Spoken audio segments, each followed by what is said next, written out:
देखिए, विवाह के जब मंगल फेरे हो जाते हैं तो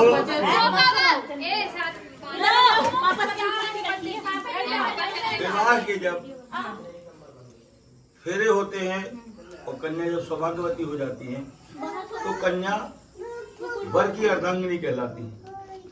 अर्धांगिनी बनने के लिए उनको जैसे अभी दाहिने हाथ में बैठी हैं तो अपन को बाम अंग में स्थान देना पड़ता है वर को कन्या के लिए। ऐसा सबसे पहले विवाह कब हुआ था? सबने सात वचन, सबकी शादी हुई, सबने 7-5 वचन सुने होंगे, लेकिन ये प्रथा प्रारंभ कहाँ से हुई? पहले ये बात होना चाहिए शंकर पार्वती से। जब राजा हिमाचल के यहाँ पार्वती जी की शादी हो रही थी तो उस समय जब विवाह यहाँ तक पहुँच गया कि सौभाग्य श्रृंगारदान हो गया माता पार्वती को, तो उन्होंने कहा मैं आपकी अर्धांगिनी बनना चाहती हूँ। शिव जी ने पार्वती जी से कहा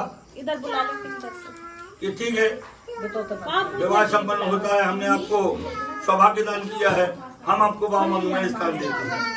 लेकिन पार्वती जी ने कहा मैं वामंग में आने को तैयार हूँ, लेकिन मेरे 7 वचन हैं जिन्हें आपको मानना पड़ेगा। पहला वचन होता है, पार्वती जी कहती हैं कि आप यज्ञ, पूजन पाठ, हवन आदि कार्यों में आप मुझे दाहिने भाग में स्थान देंगे।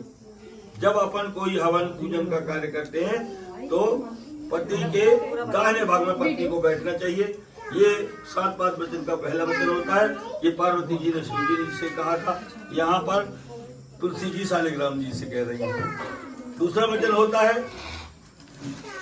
कि आप कुछ सार्वजनिक कार्य करते हैं, यज्ञ करते हैं, कुआं खुदवाते हैं या कोई विद्यालय, गुरुकुल वगैरह बनवाते हैं, उनकी स्थापना करें, इसमें मेरी सलाह और सहभागिता रखें और मेरे उपस्थिति बनाए रखें।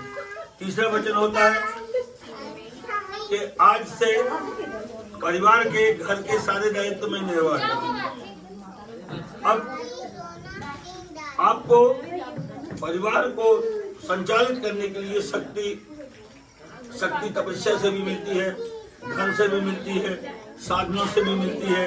तो ये सारी बाहर की व्यवस्था को आपको देखना, मैं घर की व्यवस्था संभालूंगी, और ये एक दूसरे की जानकारी में पूरी जितना भी विषय रहे सब होना चाहिए।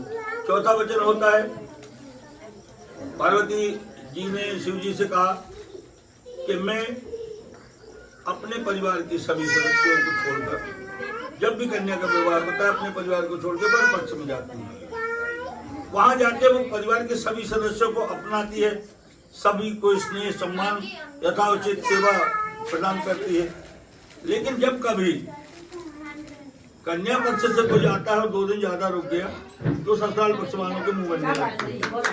तो ऐसा कभी नहीं, मैं आपके पूरे परिवार की सेवा कर रही हूँ, तो आप कभी मेरे पीहर से कोई आता है, मेरे मायके से कोई आता है, उसे भी वैसा ही सम्मान है जैसा मैं आपके परिवार वालों को देती हूँ। 5वें वाक्य में पार्वती जी कहती हैं शिव जी से,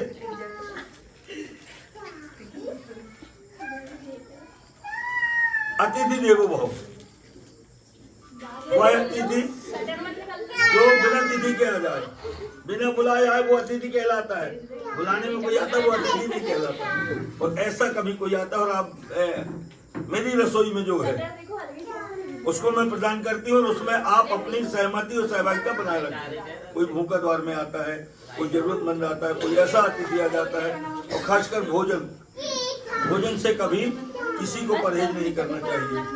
यहाँ तक कि पशु पक्षी भी अगर आ जाए भोजन के समय और अपन को लगता है कि भूखा है तो उसको भोजन कराए, तो उसमें किसी भी, वहाँ शिव जी की बात नहीं है, किसी भी पति को पत्नी का हाथ नहीं पकड़ना चाहिए और पत्नी को भी उदारता से करना चाहिए। 7वां वचन होता है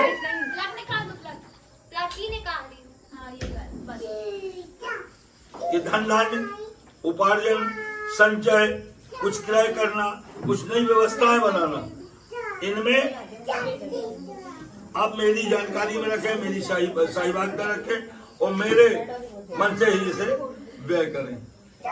ये 6 हुए। अब 7वां वचन होता है कि गलतियां सबसे होती हैं। अगर कभी मुझसे गलती हो जाए तो समाज के सामने, घर परिवार के सामने, 4 लोगों के सामने, मेला, बाजार, उद्यान, बगीचे, सार्वजनिक जगहों में मुझे दंडित न किया जाए।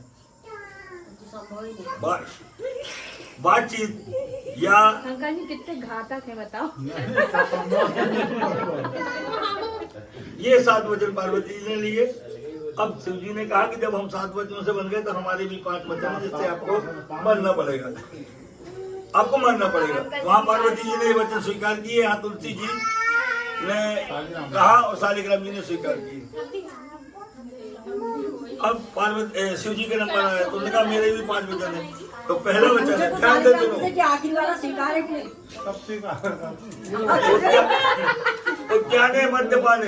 उद्याने मद्यपाने पिता ग्राहगमने मम चित्यम मम वाक्यम ग्राम ग्राम गेष्टि। ये संस्कृत में है, अब इसकी हिंदी बता देते हैं। शंकर जी पार्वती जी से कहते हैं, यहाँ शालिग्राम जी तुलसी जी से कह रहे हैं कि उद्यान कहा गया है बगीचा, नदी का वीरान किनारा, पर्वत का शिखर, जंगल, ये जो है उद्यान कहलाते हैं। यहाँ कभी आपको अकेले नहीं जाना है। मद्यपाने दूसरा है, जो नशे में चूर हो, ऐसे किसी व्यक्ति के मुंह नहीं लगना चाहिए। अब नशा मादक पदार्थों का नहीं होता, मादक पदार्थों का तो नशा रात में करो, सुबह थोड़ी देर बाद उतर भी जाता है। नशा होता है, कई लोगों को दौलत का नशा होता है, कई लोगों को ताकत का नशा होता है, कई लोगों को ज्ञान का नशा होता है, कई लोगों को धन का नशा होता है। जो उसमें मरता रहता है वो दूसरे को कुछ भी नहीं समझता है, कुछ भी बोल देता है, उसके मुंह में कहना चाहिए लगाम नहीं होती अपनी भाषा में। तो उद्याने मद्यपाने, ऐसे किसी मद में चूर व्यक्ति के कभी महिलाओं को मुंह नहीं लगना चाहिए, उनको टाल के किनारे हो जाना चाहिए।